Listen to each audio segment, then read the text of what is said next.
ಅಪರಾಧಿಗಳಿಗೆ ಬಟ್ಟೆ ಬದಲಿಸಲು ಅವಕಾಶವನ್ನು ನೀಡಿ ಅಂತ ಹೇಳಿ ಕೇಳ್ಕೊಂಡ್ರು. 3 ದಿನದಿಂದ ಒಂದೇ ಬಟ್ಟೆಯಲ್ಲಿದ್ದಾರೆ, ಅಟ್ಲೀಸ್ಟ್ ಬಟ್ಟೆ ಬದಲಾಯಿಸೋದಕ್ಕಾದ್ರೂ ಸಹ ಅವಕಾಶವನ್ನ ಕೊಡಿ ಕೋರ್ಟ್ಗೆ ಮನವಿ ಮಾಡಿದಂಥ ಅಪರಾಧಿಗಳ ಪರ ವಕೀಲರು ಈಗ ಏನು ವಾದಗಳನ್ನ ಮಾಡಿದ್ರು, ಚಾನ್ಸ್ ಇಲ್ಲ.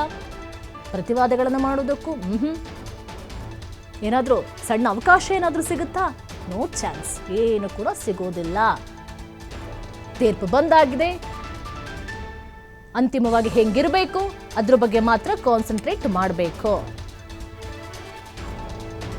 ಇದಕ್ಕೆ ಸಂಬಂಧಪಟ್ಟಂತೆ ನಮ್ಮ ಜೊತೆ ಮಾತನಾಡ್ತಾರೆ ನಮ್ಮ ಪ್ರತಿನಿಧಿ ಸಂತೋಷ್ ಪಟೇಲ್. ಸಂತೋಷ್, ನೋಡಿ, ಈಗ ಐತಿಹಾಸಿಕ ತೀರ್ಪು ಹೊರಬಿದ್ದಿರುವಂಥದ್ದು, ಜೀವಾವಧಿ ಶಿಕ್ಷೆ ಪ್ರಕಟ ಆಗಿರುವಂಥದ್ದು, ಹೇಗಿದೆ ಅಲ್ಲಿನ ಪರಿಸ್ಥಿತಿ, ಏನಾಗ್ತಾ ಇದೆ, ಕಂಪ್ಲೀಟ್ ಆಗಿ ಡೀಟೇಲ್ಸ್ ಅನ್ನ ಕೊಡ್ತಾ ಹೋಗೋದಾದ್ರೆ. ನಿರೀಕ್ಷೆ ಏನು, ಈಗಾಗಲೇ ಕಳೆದ 2-3 ದಿನಗಳಿಂದ ಕೂಡ ಈ ಪ್ರಕರಣಕ್ಕೆ ಸಂಬಂಧಪಟ್ಟ ಹಾಗೆ ಶಿಕ್ಷೆ ಪ್ರಮಾಣವನ್ನ ಇನ್ನು ಕೋರ್ಟ್ ಕೊಡಬೇಕಾಗಿತ್ತು. ಇವತ್ತು ತೀರ್ಪು ನೀಡಿರುವಂತದ್ದು ಜೀವಾವಧಿ ಶಿಕ್ಷೆನ. ಒಟ್ಟು 17 ಜನ ಆರೋಪಿಗಳು ಏನಿದ್ದಾರೆ, ಅದರಲ್ಲಿ 16 ಜನ ಅಪರಾಧಿಗಳೇನಿದ್ದಾರೆ, 16 ಜನ ಅಪರಾಧಿಗಳಿಗೆ ಜೀವಾವಧಿ ಶಿಕ್ಷೆ ಅಂತೇಳಿ.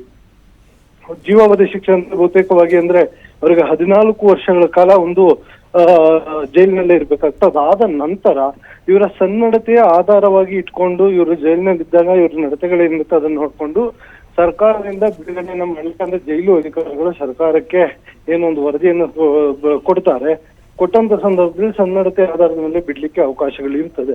ಸೊ ಒಂದು ವೇಳೆ ಅಲ್ಲೂ ಕೂಡ ಇವರು ಸನ್ನಡತೆ ಆಧಾರದ ಮೇಲೆ ಇವರಿಗೆ ಅವಕಾಶಗಳಿಲ್ಲ ಅಂದ್ರೆ 20 ವರ್ಷ ಆದ್ರೂ ಕೂಡ ಇವರು ಜೈಲಿನಲ್ಲೇ ಇರ್ಬೇಕಾಗತ್ತೆ. ಅದೇ ರೀತಿ ಈ ಪ್ರಕರಣದ A19 ಇನ್ಸ್ಪೆಕ್ಟರ್ ಆಗಿದ್ದಂತ ಚನ್ನಕೇಶವ ಟಿಂಕರ್ಕರ್ ಇವ್ರಿಗೆ 7 ವರ್ಷ ಶಿಕ್ಷೆ, ಅದರ ಜೊತೆಗೆ 30,000 ದಂಡವನ್ನ ವಿಧಿಸಿರುವಂತದ್ದು. ಅಂದ್ರೆ ಎಲ್ಲರೂ ಕೂಡ ಕನಿಷ್ಠ ಪ್ರಮಾಣದ ಶಿಕ್ಷೆಯನ್ನ ವಿಧಿಸಬೇಕು ಅಂತ ಹೇಳಿ ಏನು ಮನವಿಯನ್ನ ಮಾಡ್ಕೊಳ್ತಾ ಇದ್ರು. ಆದ್ರೆ ಕೋರ್ಟ್ ಈಗಾಗಲೇ ಇನ್ನು ಜೀವಾವಧಿಯನ್ನು ಗರಿಷ್ಠ ಪ್ರಮಾಣದ ಶಿಕ್ಷೆಯನ್ನ ನೀಡಿರುವ ಹಿನ್ನೆಲೆ ಎಲ್ಲರೂ ಕಣ್ಣಲ್ಲೂ ಕೂಡ ನೀರಿತ್ತು. ಮತ್ತೆ ಕೋರ್ಟ್ ಒಳಗೆ ಬಂದ ಸಂದರ್ಭದಲ್ಲಿ ಸಾಕಷ್ಟು ಎಲ್ಲ ಅಪರಾಧಿಗಳು ಆತಂಕದಲ್ಲಿದ್ರು. ಹೊರ ಬಂದ ಬೆನ್ನಲ್ಲೇ ಎಲ್ಲರೂ ಕೂಡ ಅವ್ರಿರ್ಬೋದು, ಅವರ ಕುಟುಂಬಸ್ಥರಿರ್ಬೋದು, ಎಲ್ಲರೂ ಕೂಡ ಒಬ್ಬರನ್ನೊಬ್ರು ಒಪ್ಕೊಂಡು ಕಣ್ಣೀರು ಹಾಕಿರುವಂತದ್ದು. ಸದ್ಯ ಎಲ್ಲರೂ ಸಿಬಿಐ ಅಧಿಕಾರಿಗಳ ಕಸ್ಟಡಿಯಲ್ಲಿ ಇರುವ ಹಿನ್ನೆಲೆಯಲ್ಲಿ ಈಗ ಅವ್ರನ್ನ ಅಲ್ಲಿ ಕೋರ್ಟ್ ನಿಂದ ಕರ್ಕೊಂಡು ನೇರವಾಗಿ ಪರಪ್ಪನ ಅಗ್ರಹಾರಕ್ಕೆ, ಅಂದ್ರೆ ಒಂದು ಜಡ್ಜ್ಮೆಂಟ್ ಕಾಪಿ ಏನಿರುತ್ತೆ ಇದನ್ನು ಒಂದು ಸತಿ ಎಲ್ಲಾ ಆರೋಪಿಗಳ ಪರ ವಕೀಲರಿಗೆ ಕೊಡ್ತಾರೆ. ಕೊಟ್ಟ ನಂತರ ಇಲ್ಲಿಂದ ಏನು ಎಲ್ರೂ ಪರಪ್ಪನ ಅಗ್ರಹಾರ ಜೈಲಿಗೆ ಬಿಡುವಂತ. ಅಂದ್ರೆ 302(3)(120)B ಒಳಸಂಚು ಮತ್ತು ಕೊಲೆ ಏನಿತ್ತು. ಸೊ ಇದರಲ್ಲಿ ಪ್ರಮುಖವಾಗಿ 16 ಜನ ಆರೋಪಿಗಳು ಅಂದ್ರೆ A2 ಇಂದ A16 ಪ್ಲಸ್ A18 ಏನಿತ್ತು ಆರೋಪಿ, ಇವರಿಗೆ ಜೀವಾವಧಿ ಅವಧಿಯಾಗಿರುವಂತದ್ದು. ಅದ್ರ ಜೊತೆಗೆ 2 ಮಾಫಿ ಸಾಕ್ಷಿಗಳೇನಿದ್ರು, ಬಸವರಾಜ್ ಮುತ್ತಿಗೆ ಮತ್ತು ಶೈಲೇಂದರ್ ಬಿರಾದರ್ ಅಂತ ಏನಿದ್ರು. ಸೊ ಇವರಿಬ್ಬರನ್ನು ಕೂಡ ಮಾಫಿ ಸಾಕ್ಷಿಯಾಗಿ ಕನ್ಫರ್ಮ್ ಮಾಡಿರುವಂತದ್ದು. ಅದ್ರ ಜೊತೆಗೆ ಇನ್ನಿಬ್ಬರನ್ನ ಇನ್ನು ನಿರ್ದೋಷಿಗಳಂತ ಕೋರ್ಟ್ ಮೊನ್ನೆ ಆದೇಶವನ್ನು ಪ್ರಕಟಿಸಿತು. ಇದರ ಬೆನ್ನಲ್ಲಿ ಇವತ್ತು ಅಷ್ಟು ಜನ ಆರೋಪಿಗಳಿಗೆ, ಅಂದ್ರೆ 2016 ಜೂನ್ 16 ನಡೆದಂತ ಕೊಲೆ ಪ್ರಕರಣಕ್ಕೆ ಸಂಬಂಧ 10 ವರ್ಷಗಳ ಬಳಿಕ ಇವತ್ತು ಎಲ್ರಿಗೂ ಕೂಡ ಜೀವಾವಧಿ ಶಿಕ್ಷೆ ಆಗಿರುವಂತದ್ದು. ಓರ್ವ ವ್ಯಕ್ತಿಗೆ ಮಾತ್ರ 7 ವರ್ಷ ಕಠಿಣ ಶಿಕ್ಷೆ ಆಗಿರುವಂತದ್ದು. ನಿರೀಕ್ಷಾ, ಈಗ ನೋಡಿ, ಮನೆ ಊಟ ಬೇಕು ಅಂತ ಹೇಳಿ ಕೇಳಿದ್ರು, ಮನೆ ಊಟ ಕೊಡಲ್ಲ ಅಂತ ಹೇಳಿದೆ. ಮುಂದೆ ಸಿಗುವಂತ ಚಾನ್ಸಸ್ ಏನಾದ್ರು ಇರುತ್ತಾ? ಏನಾದ್ರು ಸೌಲಭ್ಯಗಳು ಬೇಕು ಅಂತ ಹೇಳಿದ್ರೆ ತಕ್ಷಣಕ್ಕೆ ಸಿಗುವಂತ ಚಾನ್ಸಸ್ ಏನಾದ್ರು ಇರುತ್ತಾ? ಅಥವಾ ಅಕಸ್ಮಾತ್ ಏನೋ ಸತ್ರು ಅಥವಾ ಏನೋ ಆದ್ರೂ ಜೈಲಿಂದ ಹೊರ ಹೋಗುವಂತ ಚಾನ್ಸಸ್ಗಳೇನಾದ್ರು ಇರುತ್ತಾ, ಹೋಗಿ ಬರುವಂತದ್ದು? ಏನು ಈ ಇನ್ಸಿಡೆಂಟ್ ಅಂದ್ರೆ ಆದೇಶ ಪ್ರಕಟ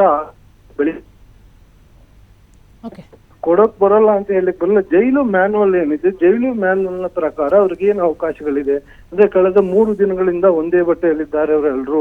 ಬಟ್ಟೆಯನ್ನು ಮನೆ ಬಂದ ಬಟ್ಟೆಯನ್ನು ಕೊಡ್ಲಿಕ್ಕೆ, ಮನೆ ಊಟಕ್ಕೆ ಅವಕಾಶವನ್ನು ಮಾಡಿಕೊಡ್ಬೇಕು ಅಂತ ಹೇಳಿ ಅವರ ಪರ ವಕೀಲರು ಮನವಿಯನ್ನು ಮಾಡಿದಂತ ಸಂದರ್ಭದಲ್ಲಿ ಅದಕ್ಕೆ ಕೋರ್ಟ್ ಕೂಡ ಹೇಳಿರುವಂತದ್ದು ಜೈಲು ಮ್ಯಾನ್ಯುವಲ್ ಪ್ರಕಾರ ಏನೆಲ್ಲ ಅವಕಾಶಗಳಿದೆ ಓರ್ವ ಅಪರಾಧಿಗೆ ಆ ಎಲ್ಲಾ ಸೌಲಭ್ಯಗಳನ್ನು ಕೊಡಿ ಅಂತ ಹೇಳಿ ಸೂಚನೆಯನ್ನು ಮಾಡಿರುವಂತದ್ದು. ಇನ್ನು ಅದರ ಜೊತೆಗೆ ಈಗಾಗಲೇ ಏನು ಅಪರಾಧಿಗಳು ಎಲ್ಲರೂ ಕೂಡ ಜೈಲು ಶಿಕ್ಷೆ ಆಗಿರುವ ಹಿನ್ನೆಲೆಯಲ್ಲಿ ಈ ಕಾಪಿಯನ್ನ ತೆಗೆದುಕೊಂಡ ಬಳಿಕ ಇವರು ಅಂದ್ರೆ ನೆಕ್ಸ್ಟ್